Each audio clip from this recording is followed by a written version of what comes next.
On this edition, I'm going to talk about UFC 151 getting canceled. Now, it's just been a mess this entire day for the MMA community. It's just been a crazy day for MMA, UFC, you name it. Everybody's been involved, so just a mess. Best way I could put it. Now, what I'm going to do, I'm just going to try and make sense, or at least try and sum up everything that happened today, at least in a nutshell. So, I think the first thing that I'm going to stress is the fighters on the undercard for UFC 151 that was obviously scrapped.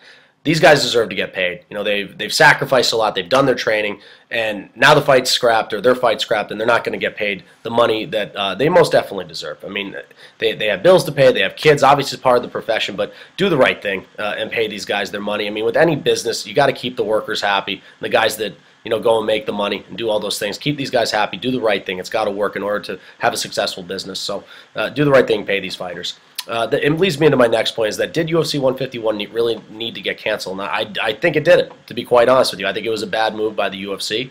I mean, it's almost like the UFC was banking on it was a one-fight card. I think that's the best way to put it. I mean, the one fight doesn't happen, the fill-in doesn't happen, Jones turns down the fight, and we scrap the card altogether. I mean, granted, it was not the best card on paper, and people are saying it wasn't the best card on paper with Jones and Hendo on as well, but was it the worst UFC card that they put together? That's the question that I pose to you, was it? I like to think it wasn't. I mean, you lose Jones and Hendo, you don't get Jones and Sonnen, and you cancel the fight altogether. I think it was a bad move. Whether it was a power play to kind of drag Jon Jones through the mud and make him a scapegoat or try and teach some sort of lesson out of it, whether that was the goal.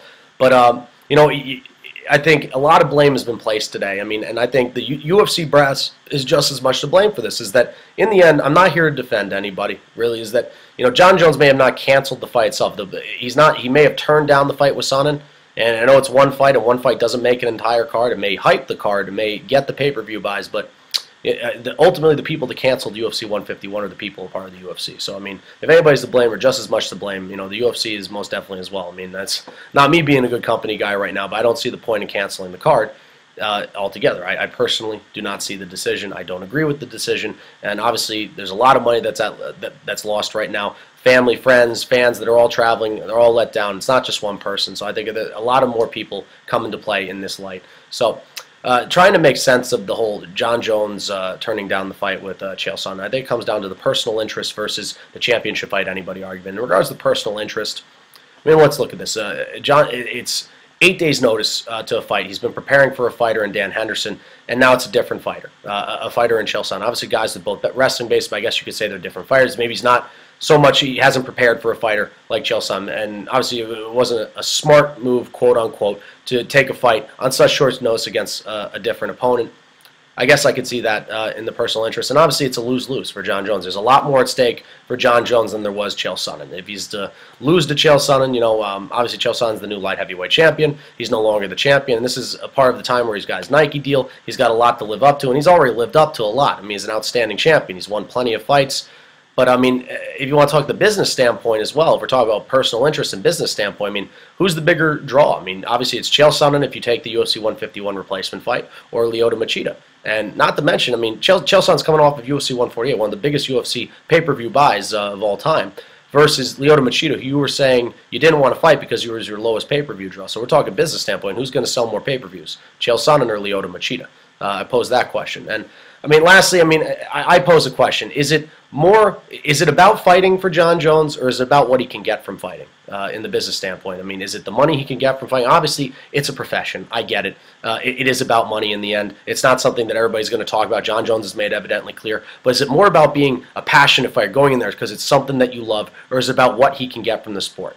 That's the question I pose if we're talking the personal interest argument. So the other argument is that a champion should fight anyone that he is presented. And obviously, given the circumstances, Dan Henderson being injured, the UFC was put in a tough space. Granted, too, I'm here to say is that, Chael Sonnen was a solution, I guess. So someone that could help hype the fight and try and make the most and quote-unquote save the card that is UFC 151, or that was UFC 151. But is Chael Sonnen worthy of the title fight? No. I'm here to clarify that. I'm a Chael Sonnen fan, and I'll go on record saying that he did not deserve the title fight. He has not fought at light heavyweight. He's coming off of a loss in middleweight. That's kind of minuscule right now, but He has not fought in light heavyweight division. He has not earned it. I mean, technically it questions the integrity of it, but who else was ready? I mean, the UFC said Chael Sonnen was the only guy. However, Chris Weidman was willing to step up. He's the top contender in the middleweight division right now. There were other fighters. I bet there were other guys, but if there was any guy that was ready to step into this type of situation, try and make the most of the card, it was Chael Sonnen. The guy's been on cards like this before. I mean, well, not cards like this before, but in situations like this, to hype a fight, get the most out of a fight. I mean, Chael Sonnen was definitely a quick fix solution, a guy who will definitely go and make it interesting. But also saying this as a Chael Sonnen fan, it's a fight I don't think he would win, and I hate to say it, but I mean, Jones had every advantage in this fight. He had a training camp. He's in great shape, size, reach, athleticism, dynamic striking, probably even wrestling, and submission game. And Chael Sonnen's 8 days notice, hasn't been training, not in fight shape. I mean, but he would go and do everything imaginable to make it a fight. So it was a quick fix. So I think really, I mean, it was a win situation for Sonnen getting the fight. Obviously, it's a big payday. I believe it was $2 million payday, if I'm not mistaken, based on what I read. But lose-lose for Jon Jones. So if anything, I mean, I think what people wanted to see, I mean, I think the fans, I mean, given that Jon Jones and Greg Jackson got a lot of the blame for this, I mean, people just wanted to see UFC 151, and that's not happening anymore. So I think that's merely a scapegoat is what makes things easier. Obviously, I said the UFC is just as much to blame for canceling UFC 151. People want to see champions. And not everybody. People understand the personal interest argument for Jon Jones, and some people do think it was right for him to turn down the fight. Other people believe that you should go in there and you should defend that title. Doesn't matter who they present to you, anyone, anytime, anywhere. Doesn't matter. That's what the champion should do. No questions asked. I'll fight him. The whatever, I'll fight him mentality. That's what some people believe what a champion should do. Go and defend your belt. Doesn't matter who it is. Doesn't matter who's worthy or what. This was a tough situation.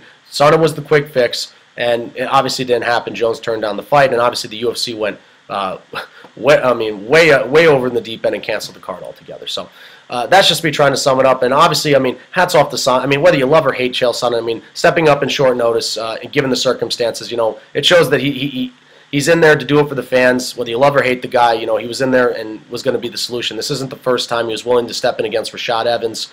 Way back, if I'm not mistaken, I think it was UFC 133 or 134, not off the top of my head, but he was ready to step in there too. It's not the first time he's wanted to step into the cage and do something and be a company man, I guess to say. I think the best way to put it is it's the argument of putting yourself before the sport or being a company man or a yes man. That's the technical argument that I think people are so divided on.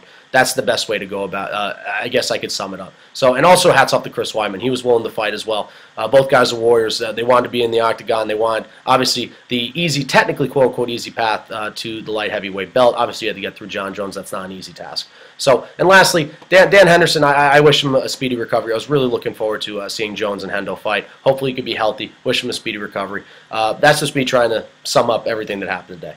And that's what I have for this edition. It's Kyle Delaney, signing off. I'm out of here.